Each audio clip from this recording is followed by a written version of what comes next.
Master minds, the pride of India. Inter, MPC, BiPC, MEC, CEC చదివిన విద్యార్థులకు CA మరియు CMA foundation కొరకు నూతన బ్యాచెస్ ప్రారంభం. మొన్నటి వరకు హోటల్స్, ఇప్పుడు హాస్టల్స్. ఎక్కడ చూసినా అదే దుస్థితి. కిచెన్ లో దారుణ పరిస్థితులు దర్శనమిస్తున్నాయి. వర్కింగ్ మెన్, వర్కింగ్ ఉమెన్ హాస్టళ్లపై దాడులు నిర్వహించిన టాస్క్ ఫోర్స్ అధికారులు బిత్తరపోయారు. కిచెన్ లో బల్లులు, బొద్దింకలు తిరగాడుతూ కనిపించాయి. మాదాపూర్, ఎస్ఆర్ నగర్, కూకట్పల్లిలోని హాస్టల్స్ లో ఫుడ్ సేఫ్టీ టాస్క్ ఫోర్స్ అధికారులు సోదాలు నిర్వహించారు. కిచెన్స్ లో అధ్వాన పరిస్థితులు గుర్తించారు. పాడైపోయిన వస్తువులతో ఆహారాన్ని తయారు చేస్తున్నారు హాస్టల్ నిర్వాహకులు. దీంతో వారికి నోటీసులు ఇచ్చారు అధికారులు. మరిన్ని అప్డేట్స్ మా ప్రతినిధి కిరణ్ అందిస్తారు. కిరణ్, అంటే హైదరాబాద్ వ్యాప్తంగా చాలా మంది హాస్టల్స్ పైన డిపెండ్ అవుతూ ఉద్యోగాలు చేస్తూ ఉంటారు. మరి ఈ పరిస్థితిని చూస్తుంటే ఏమనిపిస్తోంది?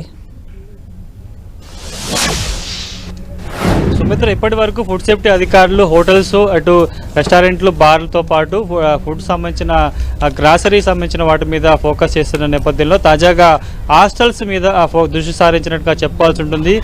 ఉదయం నుంచి ఇటు హైదరాబాదు నగరంలోని ప్రధాన ఏరియాల్లో ఉన్న హాస్టల్స్ మీద టాస్క్ ఫోర్స్, ఫుడ్ సేఫ్టీ సంబంధించిన టాస్క్ ఫోర్స్ బృందం కూడా తనిఖీలు చేశారు. వాళ్ళు కూడా హాస్టల్లో తనిఖీలు చేసిన సందర్భంలో కూడా అక్కడ పరిస్థితులు చూసి కూడా కొంత విస్మయానికి గురైన పరిస్థితి కనిపిస్తుంది. ఎందుకంటే హైదరాబాద్ నగరంలో వివిధ ప్రాంతాల నుంచి చదువుకునేందుకు, ఉద్యోగాలు చేసేందుకు కొన్ని వేలాది మంది ఇతర ప్రాంతాల నుంచి వస్తుంటారు. అంతా కూడా హాస్టల్ని ఆశ్రయిస్తుంటారు. ఇబ్బడి ముబ్బడిగా ఫీజులు వసూలు చేస్తుంటారు. కానీ ఫుడ్ విషయానికి వచ్చేసరికి కొంత నాణ్యత పాటించలేదు. గతంలో అనేక ఫిర్యాదులు వెళ్ళిన నేపథ్యంలో ప్రస్తుతానికైతే ఫుడ్ సేఫ్టీ అధికారులు కూడా ఇటు ఎస్ఆర్ నగర్తో పాటు మాదాపూర్, ఇటు కుక్కట్పల్లి ప్రాంతాల్లోని పలు ఇటు ఉమెన్స్ వర్కింగ్ హాస్టల్స్తో పాటు పలు హాస్టల్ మీద సోదాలు చేసినట్టుగా మనకు తెలుసు. అందుకు సంబంధించి కూడా కొన్ని ఫొటోస్ను కూడా రిలీజ్ చేయడం జరిగింది ఫుడ్ సేఫ్టీ అధికారులు.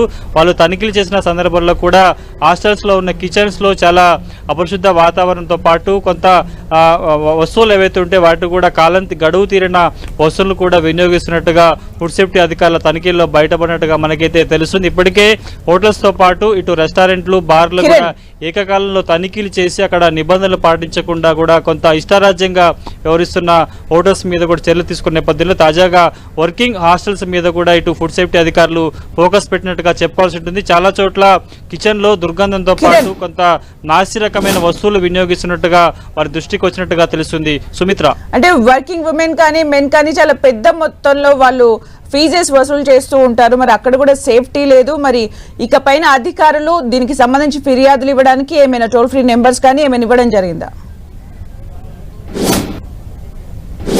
ఖచ్చితంగా ఇప్పటికే జిహెచ్ఎంసీ లిమిట్స్లోని పలు సంబంధించిన వాటి మీద ఫోకస్ చేయడం జరిగింది. తాజాగా వర్కింగ్ హాస్టల్స్తో పాటు కొన్ని హాస్టల్స్, రెసిడెన్స్ సంబంధించిన హాస్టల్స్ కూడా ఉంటాయి. ఎందుకంటే ఇక్కడ వివిధ కేటగిరీలో కూడా విద్యార్థుల నుంచి కొంత లక్షల రూపాయల ఫీజు వసూలు చేస్తున్న పరిస్థితి కనిపిస్తుంది. కానీ వారికి వసూలు చేస్తున్న ఫీజు కాబట్టి వసతుల కల్పనలో కూడా కొంత నిర్లక్ష్యంగా వ్యవహరిస్తున్నట్టుగా మనం చెప్పాల్సి ఉంటుంది. ఈరోజు ఫుడ్ సేఫ్టీ అధికారుల సోదాల్లో కూడా అలాంటి విషయాలే వెలుగు చూసినట్టుగా మనం చెప్పుకోవాల్సి ఉంటుంది. అందుకే ఇప్పటికే జిహెచ్ఎంసీతో పాటు తెలంగాణ అంతటా కూడా ఒక టాస్క్ ఫోర్స్ను ఏర్పాటు చేయడం జరిగింది. హాస్టల్స్తో పాటు హోటల్స్, రెస్టారెంట్లు, బార్లలో కూడా కొంత నాసిరకమైన వస్తువులు అందించినా కానీ, అపరిశుద్ధ వాతావరణం కనిపించినా కానీ, ఎక్స్పైరీ డేట్ అయిన వాటిని వినియోగించినప్పుడు కూడా తక్షణంగా వినియోగదారులు తమ దృష్టికి తీసుకొస్తే వాటి తనిఖీలు చేస్తాము, సీజ్ చేస్తాము అని చెప్పిన పరిస్థితి కనిపిస్తుంది. ఎప్పుడు లేని విధంగా గడిచిన 10 ఏళ్లతో పోల్చుకుంటే కొద్ది రోజుల నుంచి కూడా ఇటు ఫుడ్ సేఫ్టీ అధికారులు రాష్ట్ర వ్యాప్తంగా ముఖ్యంగా జిహెచ్ఎంసీ లిమిట్స్లో కూడా ఆకస్మిక తనిఖీలు చేస్తున్నారు. ఇప్పటికే వందల సంఖ్యకు సంబంధించిన రెస్టారెంట్లు, హోటల్స్, బార్లకి నోటీసులు జారీ చేయడం జరిగింది. కొన్ని చోట్ల కూడా వాటిని సీజ్ చేసిన నేపథ్యంలో ఇక పెద్ద మొత్తంలో ఇటు హైదరాబాద్ నగరంలో ఉన్న హాస్టల్స్ నిబంధనలను తుంగలో తొక్కుతున్నాయి. కిచెన్లో అపరిశుద్ధ వాతావరణం ఉంటుంది. నాసిరకమైన ఆహారాన్ని స్టూడెంట్స్కు అందిస్తున్నట్టుగా కొన్ని ఫిర్యాదులు వచ్చిన నేపథ్యంలో తాజాగా ఈ సోదాలు చేసినట్టుగా చెప్తున్నారు. గడిచికి ఎవరైనా వారి దృష్టికి ఎక్కువ మొత్తంలో ఫీజు వసూలు చేసి నాసిరకంగా ఫుడ్ పెడితే మాత్రం ఖచ్చితంగా తమ దృష్టికి తీసుకొస్తే చర్యలు తీసుకుంటామంటూ కూడా ఫుడ్ సేఫ్టీ అధికారులు చెప్తున్నారు. Sumitra, thank you Kiran for the updates.